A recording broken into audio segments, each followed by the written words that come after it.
Good morning student and welcome in a accountancy class of 2nd December 2020 and this is the second video। मैंने जैसे बोला था कि आपको कि इस वीडियो में मैं बिल पे थोड़ा बात करूँगा, बिल्स ऑफ एक्सचेंज पे। तो इससे पहले जो मैंने वीडियो शेयर किया था उसमें आपको बिल्स ऑफ एक्सचेंज के जर्नल एंट्रीज़ के बारे में चारों कंडीशन का जर्नल एंट्री के बारे में जिक्र किया गया था। आज हम लोग करेंगे डिसऑनर ऑफ बिल पे थोड़ा बात कर लेते हैं। तो डिसऑनर ऑफ बिल है क्या, पहले देखिए। ऑनर का ही अपोजिट वर्ड होता है डिसऑनर। तो ऑनर का मतलब होता है सम्मान करना और डिसऑनर का मतलब होता है असम्मान करना या अपमान करना। तो बिल ऑफ एक्सचेंज का सम्मान करना मतलब ये हुआ कि ड्यू डेट को उस पर जो है ड्रॉई यानी एक्सेप्टर जो है वो पैसा दे देता है, यानी उसका सम्मान किया। और अगर वो पैसा नहीं देता है, नहीं देने का कोई भी कारण हो सकता है, कारण पे हम लोग नहीं जाएंगे, और अगर नहीं देता है तो वो अपमान या डिसऑनर बोलेंगे उसको कि वो असम्मान किया या सम्मान नहीं किया, डिसऑनर किया। तो डिसऑनर जब होता है, चूँकि ड्यू डेट के बाद बिल का कोई लीगल वैलिडिटी नहीं है, कोई लीगल वैलिडिटी नहीं होने के कारण उसको हमको कैंसिल करना पड़ेगा। तो कैंसिल करते ही समय जो है आपको ध्यान रखना है कि क्या क्या जर्नल एंट्री होता है। तो ये वीडियो जो है उसी के बारे में आपको मैं बता रहा हूँ कि क्या होता है। देखिए, आपको जो है डिसऑनर के समय, हाँ, इसके बाद और एक चीज़ है नोटिंग ऑफ बिल, कि अगर डिसऑनर हो जाता है, डिसऑनर हो जाने के बाद ड्रॉवर के पास कोई ये नहीं बचता है कि वो अब कानून का सहारा लेता है और वो नोटरी पब्लिक में जाता है, यानी कि न्यायालय, कोर्ट ऑफ ऑनर में जाता है, और वहाँ पर जाके वो अपने बिल को जो है विथ स्मॉल फ़ी वो उसको नोट करा देता है कि ये देखिए ये बिल है, इसको जो है नोट कीजिए, और इसको जो है इसमें जो है इसके आधार पे जो है वो ड्रॉई को कोर्ट में ला सकता है। तो यानी उसको फिर से पैसा देने पर विवश कर सकता है। तो मान लीजिए कि 5000 का बिल है और वो ड्रॉई नहीं दे पाया, तो और मान लीजिए 50 रुपीज़ उसमें नोटिंग कराने का कुछ खर्चा आया 50 रुपीज़, तो इस तरह से हमारा अब बिल का अमाउंट हो जाएगा 5050 हो जाएगा। और अब जो है ड्रॉई को 5000 के बदले 5050 और प्लस फाइन इंटरेस्ट वटेवर जो भी है उसको वो भी जोड़ना पड़ेगा, क्योंकि उसके वजह से ये खर्च हुआ है। तो ये जो है नोटिंग बिल है, तो ये जो है उसको ही देना पड़ेगा। तो this is called noting of bill. तो यही है, to obtain the proof of dishonour of a bill it is recent to the drawee through a legally authorise person called notary public, यानी नोटरी पब्लिक उसको देगा ड्रॉई को अब ले जाके कि आपको इसमें who charges a small fee for providing this service known as noting charges, और उसके लिए वो जो है नोटरी पब्लिक जो है वो पैसा लेता है, स्मॉल कुछ चार्जेस देता है, उसको हम लोग नोटिंग चार्जेस बोलते हैं। तो नोटिंग चार्जेस भी इस केस में जो है वो उसको देना पड़ता है ड्रॉई को। अब एक एग्जांपल देखिए, ए रिक्वेस्ट बी टू रिन्यू, ये रिन्यूअल का है केस, ये रिन्यूअल का केस है, तो रिन्यूअल का केस को हम लोग बाद में देखेंगे। अभी हम लोग को डिसऑनर का केस देखना है। तो ये आपको चारों केस में कि जब बिल को ड्रॉवर के द्वारा मैच्योरिटी के डेट तक रखा जाता है अपने पास, और मैच्योरिटी के डेट में उसको पैसा मिल जाता है, तो ये सब जर्नल एंट्री होता है। उसको जो पैसा मिल जाता है तो cash account debit to bills receivable हो जाता है, और इसको बिल पेबल टू कैश। और इस केस में जो है ट्रांजैक्शन में आप देखिएगा कि जब discounted from bank by owner, तो ये डिस्काउंटिंग का एंट्री होता है, bank account debit, discount account debit to bills receivable. और जब पैसा मिलता है तो वो बैंक को मिलता है, इसलिए ड्रॉवर के बुक में कोई भी एंट्री नहीं होता है, कोई भी एंट्री नहीं होता है। और डिस्काउंटिंग का ड्रॉई पर कोई असर नहीं पड़ता है, in the books of drawer नहीं, यहाँ ड्रॉई होगा, इन द बुक्स ऑफ ड्रॉई कोई एंट्री नहीं होता है, जबकि इसका पैसा देने का तो एंट्री होगा ही होगा, जो कि ये है आपको बिल्स पेबल टू कैश। फिर केस 3 में आइए, when the bill was endorsed in favour of creditor by drawer, यानी जब हम लोग इंडोर्स करते हैं, तो ये इंडोर्स का जर्नल एंट्री है, और ये इसका है, तो इस समय भी जो है पैसा जो है इंडोर्सी के पास जाएगा, ड्रॉवर के पास नहीं आएगा, इसलिए इसके बुक में कोई एंट्री नहीं होता है। और इसका इंडोर्सी का इसका कोई असर नहीं होता। ये सारा जर्नल एंट्री आपको दिया गया है। अब आइए आपकी, जब डिजॉनर होता है तो क्या जर्नल एंट्री होता है। तो डिजॉनर के केस में मैं आपको ये बताना चाहता हूँ कि जो जर्नल एंट्री होता है बड़ा सिंपल है। देखिए मैं इसको यहाँ दो भाग में बांट देता हूँ। तो एक होता है ड्रॉवर और एक होता है ड्रॉई। अगर डिजॉनर हुआ तो ड्रॉवर के बुक में ड्रॉई अकाउंट डेबिट होगा, ऑलवेज ड्रॉई अकाउंट डेबिट,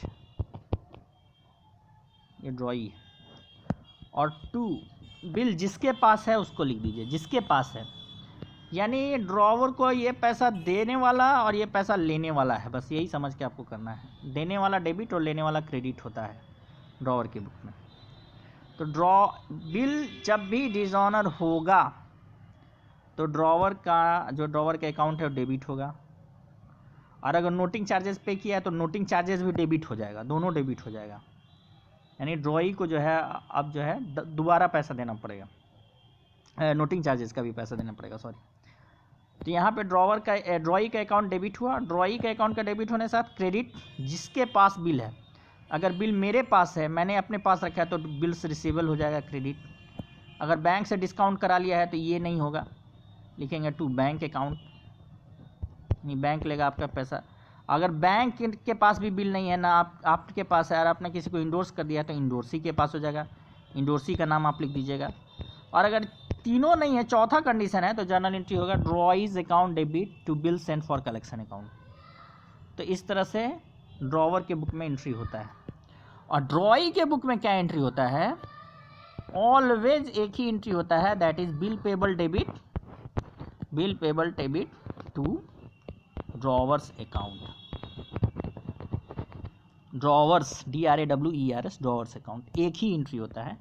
चाहे इसने चार तरह से किसी भी तरह से इस्तेमाल किया हो, इसके बुक में यही होगा, bill payable account debit to drawers account. और इसके बुक में होगा ड्रॉइज अकाउंट डेबिट टू, जो भी चारों कंडीशन में हो, ठीक है। तो अब देखिए इलस्ट्रेशन 4 में देखिए ये ऑनर्ड है, यानी जब हम लोग पैसा मिल जाता है तब क्या एंट्री होता है। तो ये वाला ऑलरेडी शेयर आप लोगों से कर दिया गया है।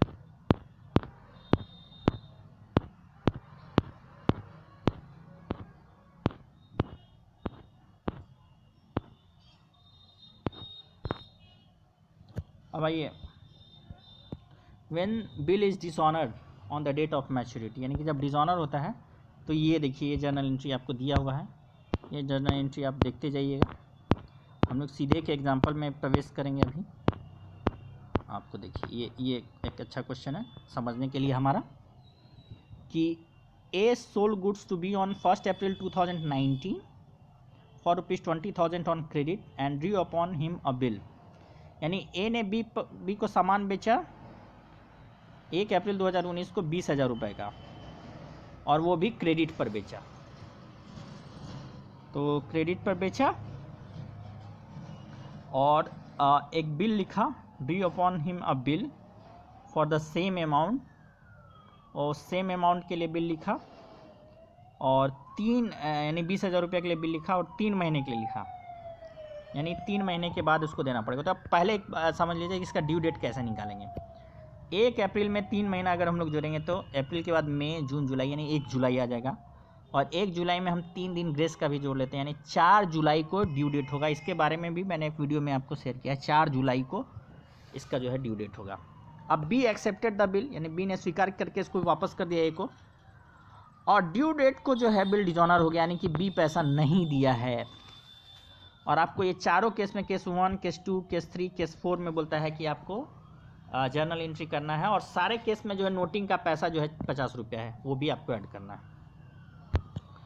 इसका सॉल्यूशन देखिए in the books of drawer. तो in the books of drawer जो अप्रैल 1 को जो है सामान बेचने का जो एंट्री होता है, B account debit to sales account 10,000 का है, आई थिंक 20,000 ऊपर लिखा हुआ था, तो ये 10,000 है। यहाँ पे आप क्वेश्चन में ही सुधार कर लीजिएगा, यहाँ 10,000 कर लीजिएगा। और बिल आपको एक लिख दिया गया, bills receivable to B account, जो कि रिसीव बाई बी होता है, या 10,000 हो गया। ये कॉमन जर्नल एंट्री हो गया, यानी कि 1 तारीख को, 1 अप्रैल को। अब आइए हमारा 4 जुलाई, यानी फर्स्ट 2 एंट्री जो है 1 अप्रैल को जो पास हुआ है उस सभी में कॉमन होगा चारों केसेस में। अब यहाँ से जो है ड्यू डेट को, यानी कि चारों केस में जो 2 जर्नल एंट्री कॉमन होने के बाद जो केस 1 2 3 4 में जो आते जाएगा वो कैसे होगा, देखिए। केस वन में चूंकि वो बी को 10,000 रुपया और 50 रुपया ऐड करके 10,000 50 रुपया के लिए अब उसको कर देगा, जिसमें बिल का अमाउंट 10,000 है और 50 रुपया कैश अकाउंट जो नोटिंग चार्जेस का जो खर्च किया है वो। तो इस तरह से वो आपको बी के हेड में वो 50 रुपया खर्च हो गया। अब आइए case 2, when bill is discounted by bank. तो मैंने आपको बताया था हर केस में ड्रॉई का अकाउंट डेबिट होगा, तो ड्रॉई का account debit to bank account हो गया आपको, और अमाउंट सीधे होगा 10,050। आपको कुछ करना नहीं है, सीधे 10,000 प्लस 50 10,050 आपको कर देना है। थर्ड केस में जो है इंडोर्स किया है सी को, तो बी टू सी 10,050। और फोर्थ केस में सेंड फॉर कलेक्शन जो है उसमें आपको बी को भी 10,050। To bill send for collection भी आप डायरेक्ट कर सकते हैं, to bill send for collection 10,050। Endorsee के बुक में देखिए ए का अकाउंट डेबिट होगा ऑलवेज 10,000 से, और यहाँ पे 10,050 हो जाएगा क्योंकि 50 रुपये नोटिंग का भी है। और बिल रिसीवेबल जो है ये एक्सेप्टेंस का है, आई थिंक,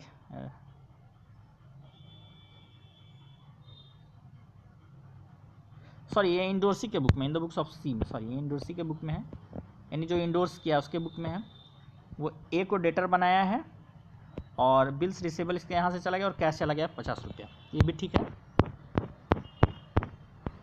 अब ये इन द बुक्स ऑफ ड्रॉई जो कि जनरली पूछा जाता है।